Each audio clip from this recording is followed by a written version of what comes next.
So, what do you do when your law office is a spare bedroom and your furniture is lawn furniture? My guest today, he started his firm exactly there, a bedroom, a lawn chair, and the whole thing running on credit cards. He kept working his cases at his old firm and signed up his own cases on the side just to make ends meet. 33 years later, that bedroom that he had is now six locations, 35 employees, and 10 lawyers. And he doesn't just run the firm, he owns the buildings. His firms pay rent to his own real estate company.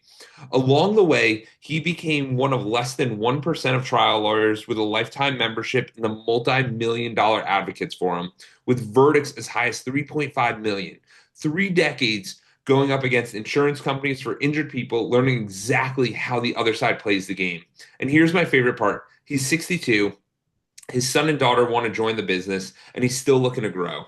This is a conversation about betting on yourself, thinking about risk when you can't afford to lose, and why building a business, not just a job, changes everything downstream in your life. Brent Stewart, welcome to the show. I'm excited to have you on hashtag Clocked In. Well, So, yeah, thank you. And anybody that gives me an introduction like that, I'll come on the show as much as often. Thank you.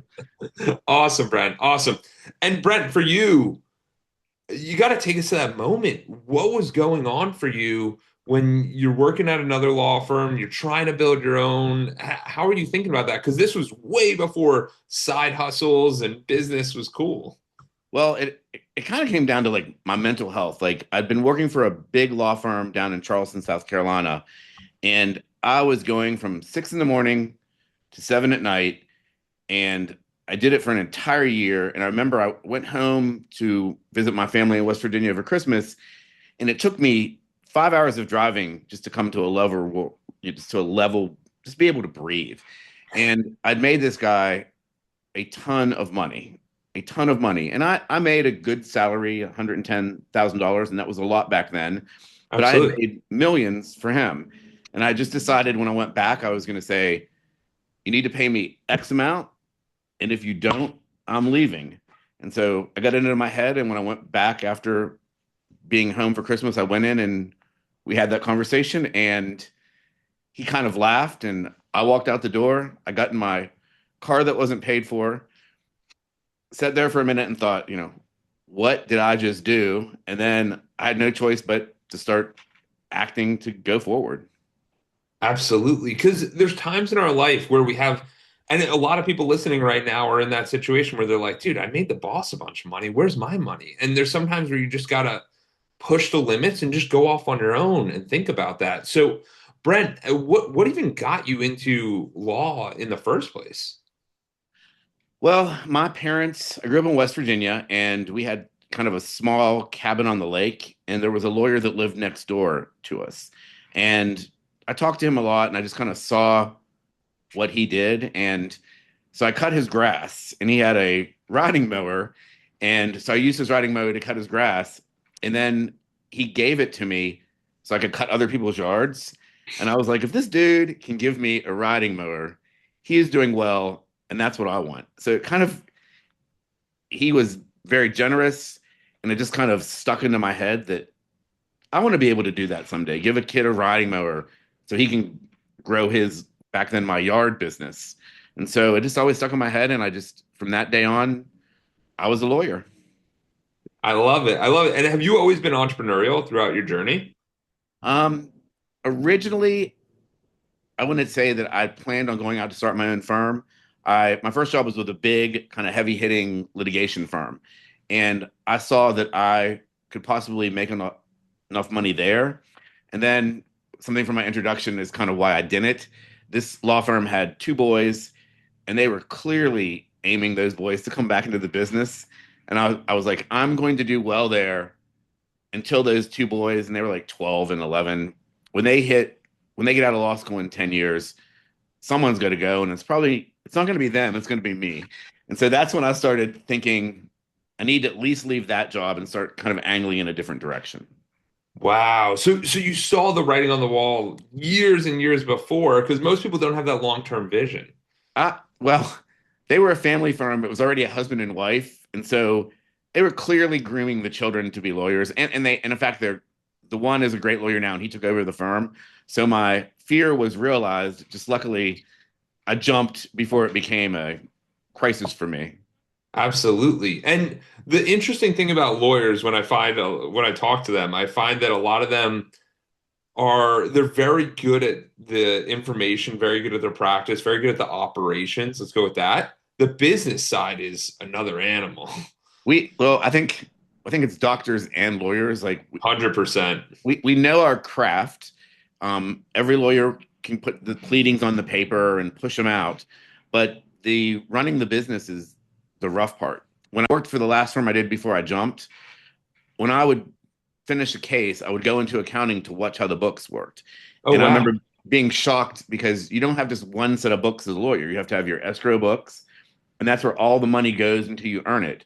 And if you put that money into your account before you earn it, then the state bar, who strangely monitors everything, like they have access to your books, to Oh, your escrow wow. books, I didn't know that. then you can get disbarred.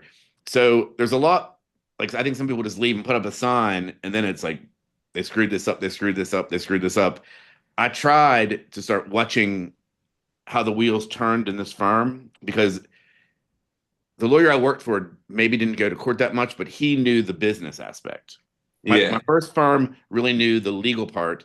The second knew the business. And so when I left, that's what I kind of decided to do, not be such a big firm like a machine, kind of be the trial lawyer side of it, but kind of put them together because I thought in the years to come, that's where everything was going. You couldn't just be a sole proprietor anymore, but I didn't want to also be a machine. Yeah, and so I love that you did that because there's so many people that are thinking about like what is my exit strategy? And whenever I'm coaching people, I always ask them, what is it that you can learn from this organization? Good, bad, ugly, whatever it is. And then what are the takeaways you can have? Because when you're going off on your own, that can be very challenging. I think that the one thing people don't do is, well, I think it goes people wanting to paint their house. They want to get creative. Like I've always found the best thing to do is go find the house you like most of all, take the paint and use it. And so what I did with those two jobs is I took what the one firm did the best that I thought, and I took that. The other firm, what they did the best. Like the first firm I worked for, they had a gray house. They put their dogs in their yellow pages, and they had this. I loved their letterhead. It was like a kind of a parchment yellow with bold red, and I stole that letterhead right down to the graphics.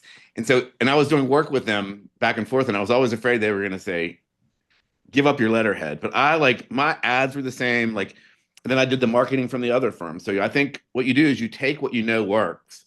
And you're going to have to twist it up a little bit, but don't think you have to make everything new. Kind of look at what worked and take that, and that'll get you 90% there. 100%. And I like the fact that you went into it on your own. You know what I mean? You were like, I'm going to try this out, see if I can make this happen while also keeping the other role kind of going. It was well, the other role was a must because I had to make some money coming in, and it actually unraveled. Like I don't know that he wanted me there, but I'd filed so many cases. They didn't do a lot of litigation in that firm. They kind of settled stuff, but I had filed like 40 cases. And so when I walked out the door, he needed to find somebody to try those cases. And so it was kind of he kind of needed me. So I offered $25 an hour, which looking back on it, now people when they leave, they take their cases with them. I didn't want to start a fight with this guy. He was well established and I would have lost. But so I just charged him $25 an hour. I'd get my 40 hours a week that paid for my efficiency apartment. I would work for him in Charleston, then drive back up to Rock Hill, sign up the cases in the evening, and then the next morning go back and do my stuff in Charleston. So it was a lot of time on the road. How long were you doing that for? I did it for about, I'd say about a year. And then it all came to a head when I got a call and it was that lawyer and they were like, he wants you. And I said, tell him I'll call him back. And they said, no, he wants you. And I said, I don't know if he understands it, but I don't work for him anymore. And then that kind of blew the whole thing up and I was on my own. Kind of perfect timing. It was ready to end. Like it wasn't a fight between us, but it was just kind of the now What it's are our time. I roles? got to stay up here. I got to put on my big boy pants and just deal with what I'm doing up here. I've got enough cases. Time to do it. Yeah, and that's the scariest point, I think, in anyone's life when they're like, I'm leaving this job that feels safe, not really safe, but it feels safe. Yeah. There were like four or five scary points. Like the first was walking out the door and realizing this is it. I have no money potentially. Now, on the bright side, all I had was a lab. So I kept figuring like if I screw up, I just take my lab, I move back to West Virginia, go back to my parents for a while, and then regroup. I didn't have my wife, my kid, like everything now. So that was kind of a like I just kept my head clear by thinking that like the worst that can happen is I go home and regroup. All I have is my dog. My parents will take me home. Like, did I want to go? No, but I'm from West Virginia and it happens all the time, so it would have been what it was. So But I think that's a really healthy way of thinking about it, of like, what is the worst thing that can happen here? And the other really interesting thing is when you're trying a bunch of different cases or you have different client loads, you're like, wait, instead of one income, I have like eight incomes here. I just need yeah. to make them work. Well, and it happened pretty fast because the one thing I'd realized going into it was I could not afford the Charlotte market. I couldn't afford the Charleston market. So before I started, I picked kind of the bedroom communities around growing markets. I was a marketing major in undergrad. And so I did demographic studies, and the areas that were growing were Beaufort, South Carolina. If I'd gone there, that's more family oriented. There would be nobody to really date, hang out with, older people or military. Myrtle Beach, growing on fire, but everybody gets in wrecks there. They move back home, and it's expensive to try those cases because the doctors are far away. Yeah. Charlotte, growing, bunch of young people. It had Chester, Rock Hill, Lancaster. So the first thing I did was call the phone companies, and I bought 328 5600 Rock Hill, 286 5600 Lancaster, 385 5600 Chester. And then I bought two more 5600 numbers. And so then I started coordinating all my advertising with that 5600 Yeah. number, which I still have. And so I just kind of swallowed up this markets. And now Charlotte, I don't know if you know much about Charlotte, Of course. the whole area is Charlotte. Massive. Yeah. That's kind of how it worked. That's interesting. So you were very intentional before making that proper decision. I had decided that I just couldn't like stick out a sign and go. I had to have a plan. So as soon as I walked out that door, I hired some, and I think people need to hire somebody. When you're starting a business, the reputation matters. So I hired somebody to design my yellow page ads. I made sure they were professional, and I didn't do it too quick. I purposely took 60 days to make sure that I had everything. I designed all the ads. I put everything together. I put all the checks in the envelopes and held everything. And then one day just went to the mailbox and threw it in. And I was like, The and now time is now. here it is. Now it is. And that's how we did it. Well, that's what you got to do because you got to sit there. And I love that idea of being professional in the marketing and then being kind of scrappy in regard to the business, not in regard like into spending too much, but you don't need the offices. You can just, you're doing the work at home. Like, And that was when the marketing, back then, lawyers were either of the opinion that marketing lawyers sucked, and then there were marketing lawyers. And I was kind of the impression that I didn't like marketing, but I realized sometimes you have to do what you don't like for the bigger picture. And if every lawyer that could try a case or valued the law didn't market, then good lawyers weren't going to be out there for the public. And so I started advertising. When I first went to Rock Hill, there were a couple lawyers. Like somebody, I'd sent out cards saying, "Hey, I'm here," and one lawyer wrote on the card, um, "Well, we're glad you're here. Now, if you can please get your commercials off the TV and be a real lawyer, we'd appreciate it." So I got a lot of kickback even from the bar advertising that early in well, '95. well, because people don't realize that, like, when you're looking at a business and you're starting a business, it's not actually doing the operations. It's how are you going to sell to people? How are you going to market to them? How are you going to get clients? That's your first thing because you don't really have a business till you have a client. Well, the best lawyer with no clients is a bad lawyer. I mean, like, how do you become a good lawyer? You have to have the clients. And in the olden days, when everybody just went to the local lawyer, that's how it worked. But and it's funny. So I was kind of on the front edge of the advertising, and then when the internet started, I kind of hung back on that, and that was my next fear. I was like, did I wait too long? And then I just had to go all in. Like I just didn't know where the internet was going. I kind of every generation before me when you got the full page ads and the magnets on the yellow pages, you were set and you just rode that career out. Of And that's course. kind of what I wanted to do. And it just started moving and it moved quick. And I think I was a year or so behind what I should have done. Like I'm .net. I wanted to be .com. It was gone. And I have been trying to buy .com. And I actually thought I'd got it last year, but they wanted $40,000 before they gave me the .com name, and I just didn't do it. So I'm going to stay .net. But like that was my next fear. Like my third fear was, did I wait too long to change this into a more social media online presence? And so that was a big makeup game that we had to play. Well, that's how entrepreneurship is. You sit there, opportunities come up. They can be scary, they can be good, they can be bad. There's AI, all this stuff. How do we capitalize on this? Or how do we have this bring, or do we just keep doing what we're doing? I think the thing with the internet, I was comfortable, I was doing well, I was newly married, I had my kids, and I was like, I'm doing fine, it doesn't matter. And I think that comfort is why I didn't jump. And that's Yeah. why now with this I spent the last 6 months, 20 hours a week. If somebody sent me an email that said, we have an AI product, you can try it for 30 days, or do you want to go see our webinar?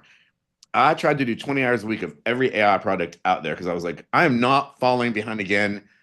Making up for time costs more money than just doing it. And so that's what I've been Well, that's now with I AI. think a really valuable lesson for the audience is that when an opportunity arises, you have to try to capitalize on that and leave allocated space for that. Otherwise, you're constantly chasing and you're behind the eight ball. If you don't do it you can do it up front and decide you don't like it, but not trying it and keeping an open mind is the failure. Like Yeah. doing 100 hours of something and deciding it's not for you, that's a win. Not doing it at all and then deciding you want it and having to catch up, that's the lose. So just you've got to spend the I time. think that's a much healthier way of viewing failure and viewing things because so many people sit there, especially when they're starting business in the beginning, and they're like, "So how do I make money? Like what? This is a waste of time. Like, why am I wasting my time?" You got to take a chance. Like you mentioned the buildings, and so I'd been buying some buildings to rent. And over COVID, when I was home, I kept people started marketing more different kinds of services through COVID. And I Yeah, got a Facebook message from somebody down in Florida that said, if you pay $5,000 for the seminar, you will save $200,000. And I was like, I'm going to get screwed over, but I'm going to do it because I just started doing this different things, trying yeah. to learn something. And it ended up, he taught me how to take my real estate company from a to an active, if it's an active real estate company, then you can start writing off your profits from your law firm. If it's The passive, you 750, can't. yeah, the Yeah. And 750 hours, yeah. so we ended up getting lawyers to change the ownership. So my wife would own 10%. She manages it. That's kind of her thing, which took something. A, it takes work off my plate. And B, it lets us take the losses from there and take them off our income there.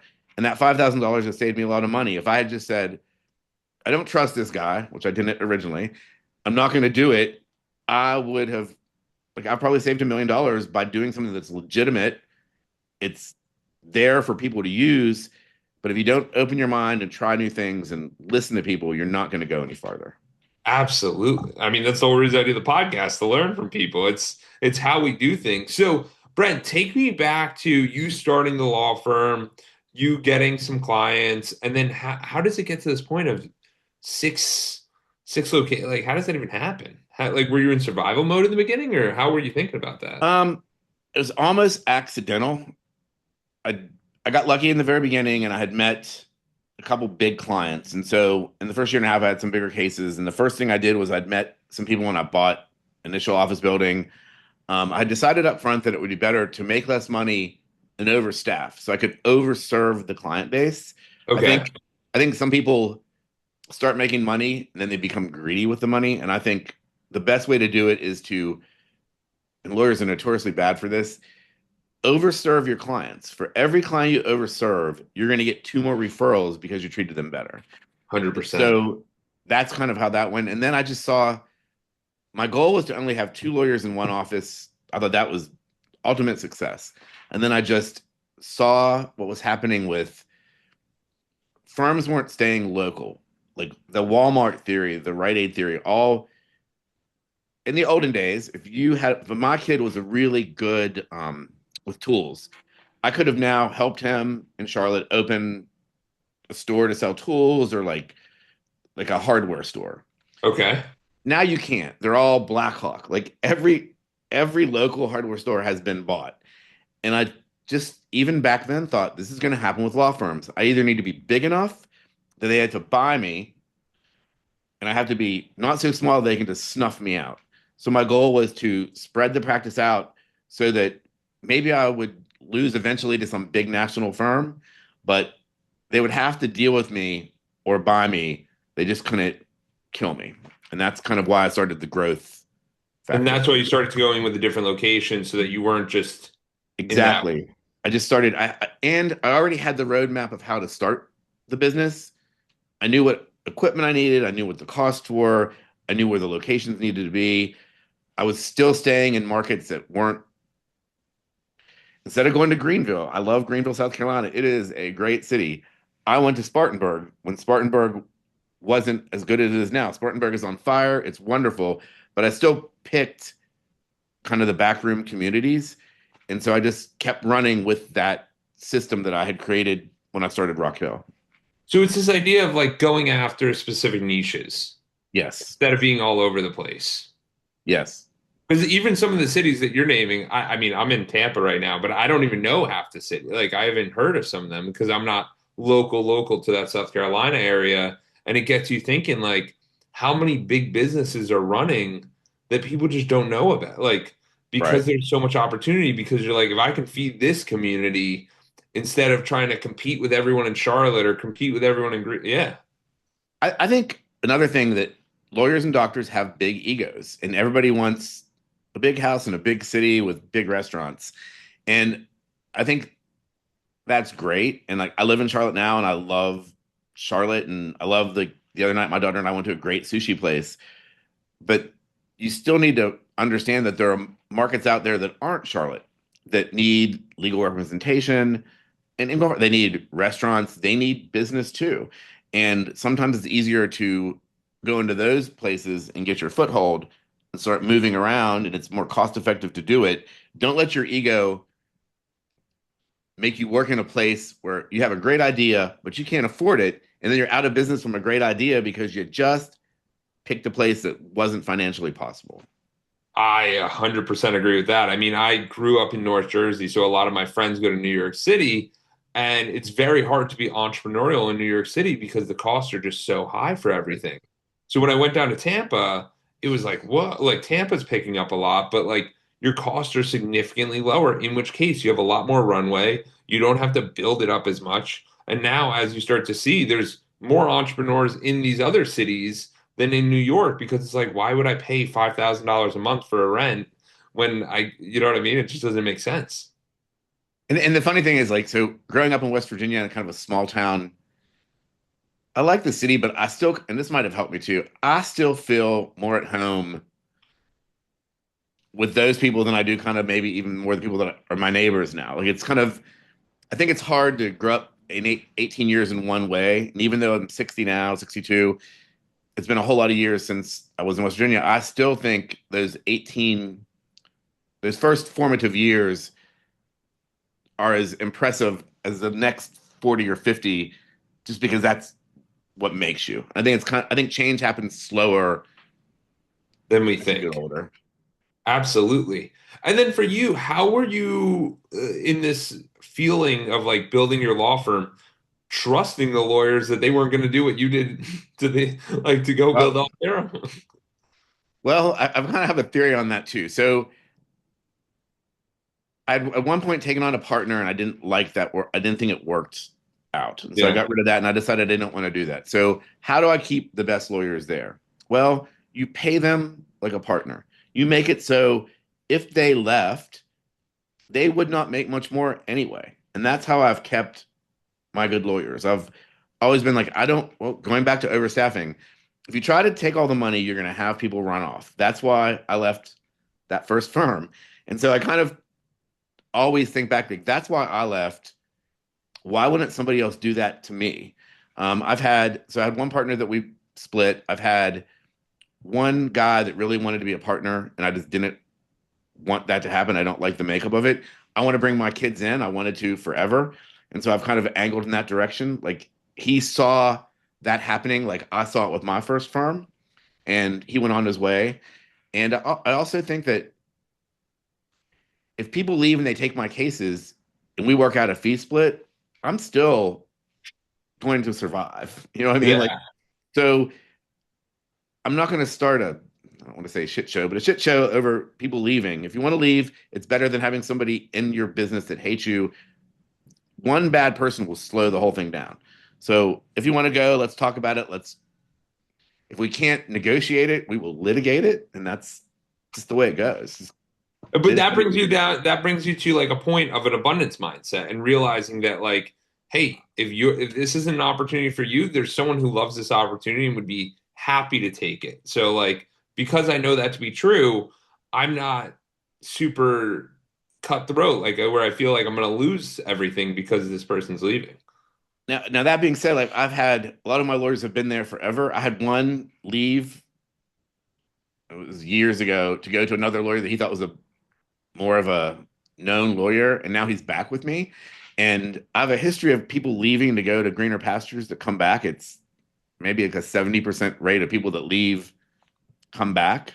Oh wow. So So how like do you think you do that? Like, because if someone's a business owner listening right now, how do they think about retaining people and then bringing people into that culture? Obviously, the high pay.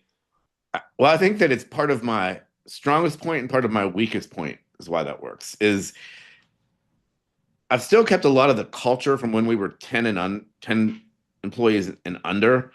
Like I know people's kids. I try to ask about where their kids are going to college, what's going on in their lives, what's happening with their dogs. Like so I have that, which as we've grown has created kind of problems. Like you can't the bigger you get, you can't accommodate everybody. And I've been trying to do it.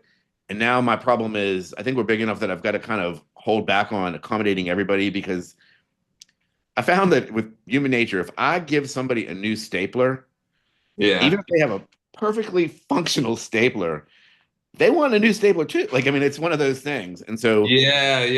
And they start to become reliant on it. You know what I mean? It starts to become this challenging thing where they're like, oh, if I ask Brent for something, he's going to give it to me. Like, so I got to and, ask and, Brent for everything. and they stay because we're friends, but that it makes it hard then to be a boss. And that's kind of what I'm working on now is like, how do I transition? I don't want to be that boss, but I have to have a little bit more. We need to be more streamlined than we were able to be in the past. And so now changing that culture is a challenge. So, what I've seen with clients who are kind of going through similar things, what the big thing for them to do is just and it happens with all leaders where it's like, dude, there's a friend relationship on one side, and then there's a business. Like, what is the role? What is the responsibility? Are we hitting the role? And when you have that high level accountability with people of like, this is what you said you were going to do. You did not do this. I still like you. I still will go out to dinner with you, but like, you're not hitting the role. That helps a lot. I agree. I have employees that have been with me 16, 17 years. That's And so incredible. that's where it gets hard. Like when it's almost like telling your kids or wife or somebody, it becomes that kind of a thing. Like you really think it through too much.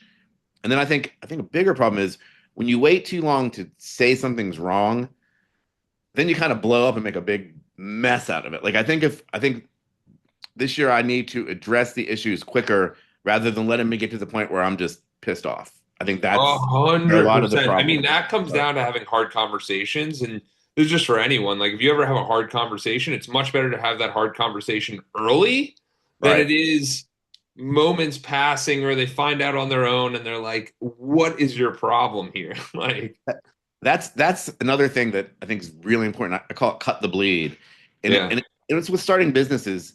If you start a location and it doesn't work, but you have a good idea, the quicker you cut that bleed and go on, the better chance you're going to have of survival. So with managing staff, with decisions you make, if I'd hired an AI company and I really liked them, but it wouldn't integrate, and I was trying to save it, and so I woke up and I was like, nope, done, cut it. Like that's just what it was. I don't care if I lose 20 grand. If I keep going, I'm going to lose more. And so yeah. you have to. don't have analysis paralysis. Don't think it over too much where you don't move, but then also don't have thought it over and then be afraid to be like, I was wrong. Don't be afraid to stop it and then go on. Well, that's kind of like the stop loss fallacy where like we sit there and we actually have to analyze it and start to realize like, wait a second, like let me put myself in this situation before we even start. Like, what is the objective? If the objective is not hit, are we willing to cut this? And it's Right. like, yes, because we want everything to be this marriage that's incredible and amazing and awesome. But the truth is, like, there was a while where you start seeing the person and then you start dating and then you're like this works and Right. people try to rush to like because they're so familiar with marriage, kids, all of that stuff. It's like, how do I get to that immediately? And it's like, no matter what you do, you're not going to expedite any of like you can't. No, if you try to move it too fast, it's going to mess up. If you try to drag it too slow, it's going to mess up. You just have to, a lot of us is riding it out and just knowing when it's time to stop it, turn in another direction, but always try to keep moving it forward. Yeah, and I think that's the big objective is moving the stuff forward. So when you look at your businesses now, how do you think about the six locations and how do you think about like, should I hire new people? Is the location being profitable? Are you comparing them against each other? Like, how do you think about all that? Now with social media, there's a whole different thing with how like the maps are popping up online. And so I'm kind of analyzing each location and whether I need to move them in a different direction.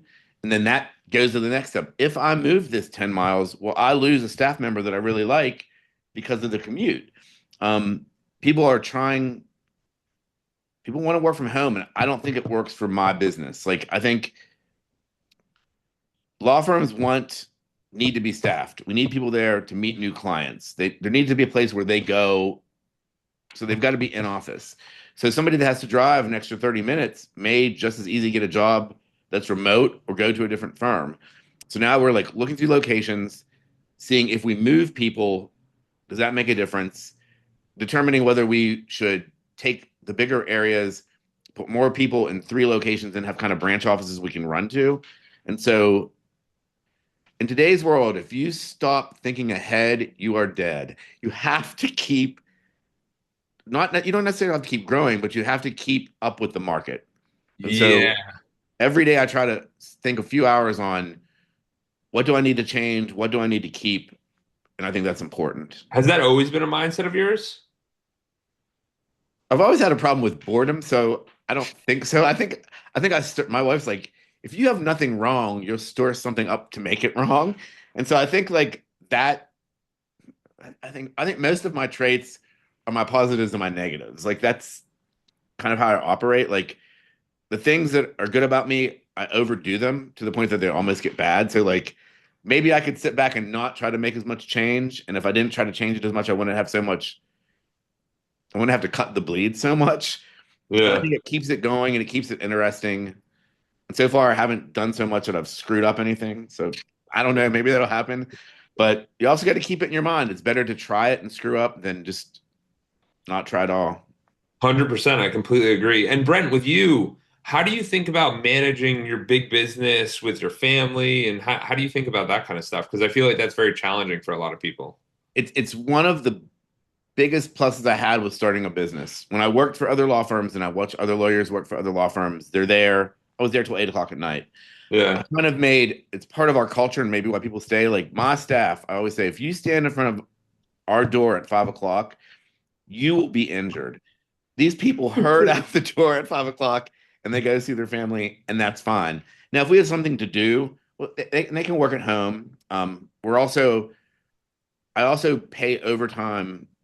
A, a lot of law firms have people sitting there till 7 or 8 o'clock at night and they claim Same salary. salary. Yeah. But I think if you're going to work over and you pay these people more, it incentivizes them to do it and they like to do it and they don't dislike you quite as much. And so I think that's the I mean, thing. it's true. It's true. You want them to want to work. Well, like a lot of lawyers, you pull in with your big Mercedes and your staff member's late because they got a flat tire. They've got to pay for that tire.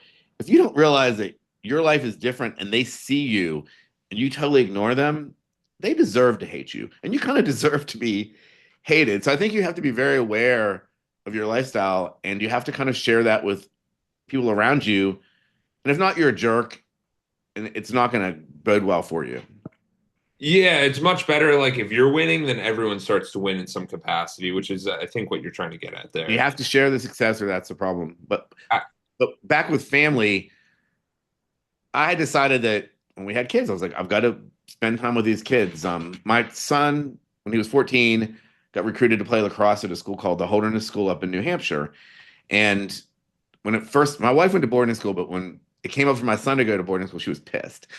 And so I said, okay, he can go. So at 14, he moved out. My oh daughter wow. was still going to college and she was upset. So we ended up getting a small condominium in Vermont. And we have never missed a lacrosse game yet. And this is the senior year. And so I just made it a priority that, well, I would have had to years ago. The priority is easier now Having the with the teams. internet. Like I can work, like I get up in the morning, I still work as many hours when I'm up there. I work to the game.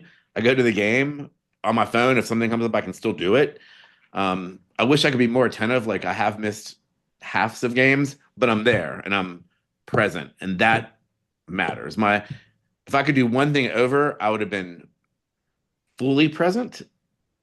But I'm not going to eat. You also can't kick yourself when you're making an effort in doing something partially right. You have to be happy with what you got.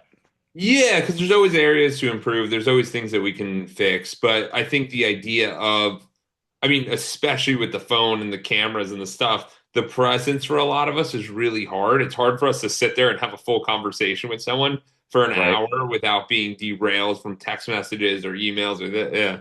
Well, I've decided that I'm not sure. It might be too late to do it with my kids because they're almost through school, but I'm gonna totally have that part of me fixed for my grandchildren, and I will be right on with them. I will be fully engaged, so we'll fix it next life round. Well, I think the other thing you can do is, and I wouldn't even put it off at that much, but like even through the kids at senior year of college, you could still like you're having lunch. We're there together. You know what I mean? We're doing this Right. stuff because people feel that presence. And that's honestly why I started doing the podcast because it was the one way I could talk to someone where it's like emails aren't popping up, things aren't happening. It's like we're talking here. And I think there's very healthy ways of having those conversations. And I feel like a lot of people miss them. So luckily, my son just got recruited to play lacrosse at Vassar, Oh, and wow. so I will have a whole new school, and I won't wait till my grandchildren. I'm gonna make this the time that I'm fully present. And AI is kind of helping that. AI, if you we're learning it and it's fixing some of the processes and helping do things that I used to have to do kind of instantly, it's helping me do that. So maybe by the time he gets there, he's one more year of high school. I'll have it all ready and I can hit that before my grandchildren. I love that. I love that because I think it's just so important for us to realize that like life is an ever moving slope. There's ups, downs, arounds, but like as long as we try our best, it's what we can do. You know what I mean? And there's Right. always areas for us to improve. So with Edwards Consulting, there's five pillars, Brent. All right. The first pillar is mental health. So I Okay. ask all the podcast guests. I've been doing it for probably over 150 episodes where it's mental health, physical health, then we have community service, philanthropy, then we have spirituality and relationships. So for you, Brent, I always ask them on today, mental health wise, on a 1 to 10, how are we feeling? Because it really humanizes the guest. And I feel like sometimes we miss that. I would say I am probably a 7 on mental health. I have some issues back in West Virginia that are kind of like hanging in my mind. So I'd say Yeah. probably 7. How do you think you balance that? Well, the issues at home are stuff that my parents are older, and that's kind of what we're up against. And Yeah. I'm kind of balancing out where, like, there's a fear that a door is going to close, and it's scary. And I'm kind of balancing it with, like, what I said. I'm getting chills. Um, my kid just got accepted to lacrosse. My daughter's taking her LSATs again on Saturday. There's doors that are going to close and doors that are going to open, and I'm just kind of trying to keep it together like that. Time is always going on and there's nothing that we Yes. can control. And we start to realize that the only thing we can control is the support of being there for those people and having those incredible moments and making those Right. memories. And it could be really challenging for a lot of us, especially as so many things are occurring. It's like, what are the things that we want to share? What are the things that we want to do? Because sometimes people go really quick and that's a scary thing too.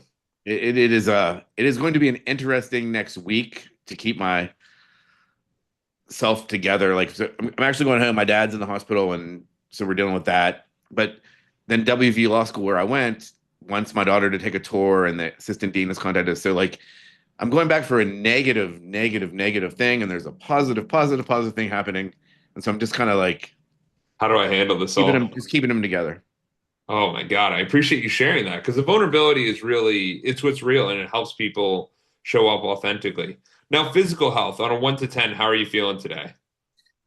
Well, I just went to the doctor 2 days ago, and we have adjusted my blood pressure medicine. So I think I'm going to be back Trending in the right on. direction? I think we're Oh, trending in the right direction. I think I finally got the cuff that they've told me to get for the last 5 years, and I've played with it. So I think I'm headed in a good direction. okay. I like that. I like that. Community service philanthropy, how do you feel about that? Any of that come up? We have done that this year, and embarrassingly, we've done it more with maybe writing checks and sponsoring thing than getting into the community. And I think that's just a product of my kids are at a busy point of their life, and we're trying to do that. And a lot of my lawyers are all having kids 4 to up, and I think that we have been more into the family thing, and so the way we can do it now is more donations than giving up time. But I think that charity starts at home, and I think it's important not to forget your family. I don't want to be one of those guys that's always Giving to doing everyone this else and and doing not that working. and everything else, and then my family is ignored. So Yeah.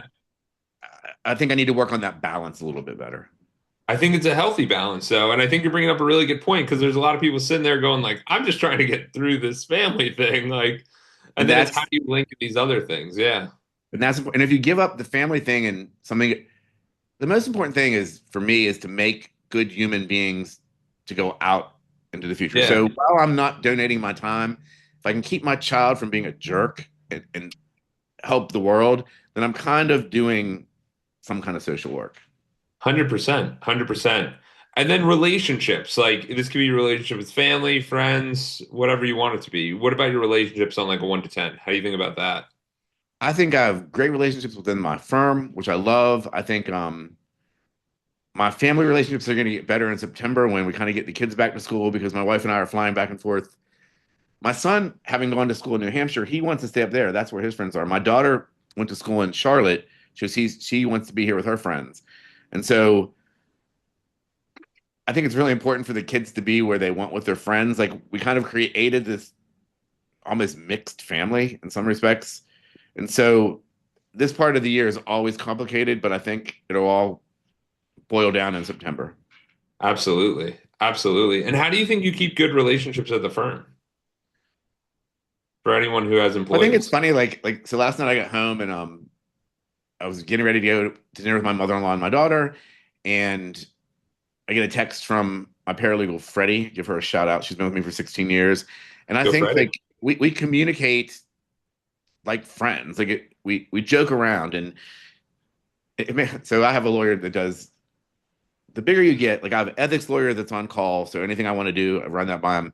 And I have an employment lawyer. My employment lawyer is just like, you need to not be as open because like being open is good until it's not. You know what I mean? And so I think part of the reason we get along is like we joke around and we do things. Eventually will probably crack me in that it may eventually get me, but I just think it would be so boring to just not be able to like I don't want to be offensive to people, but I think that line of what's offensive is almost gone to a point where it's just almost boring. And so I think that the relationships are there because I might be setting myself up for a lawsuit someday. I don't know. Because it's more fun. But people can be authentic. They can be Yeah. real. They can be who they really are and stop hiding. I think Yeah, that's what it is. absolutely. And spirituality on a 1 to 10, how do you feel about that?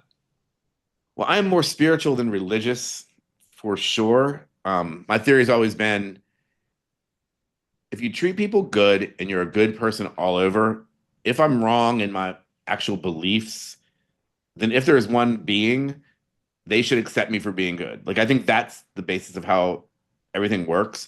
So I've kind of like not done anything for a specific God or reason. I try to do things in a way that if I were going to be judged to go to the good place or the bad place, my actions would get me there, not my getting on my knees and praying. And Yeah. so that's kind of my spiritual belief, and it's kind of what I do or try to do.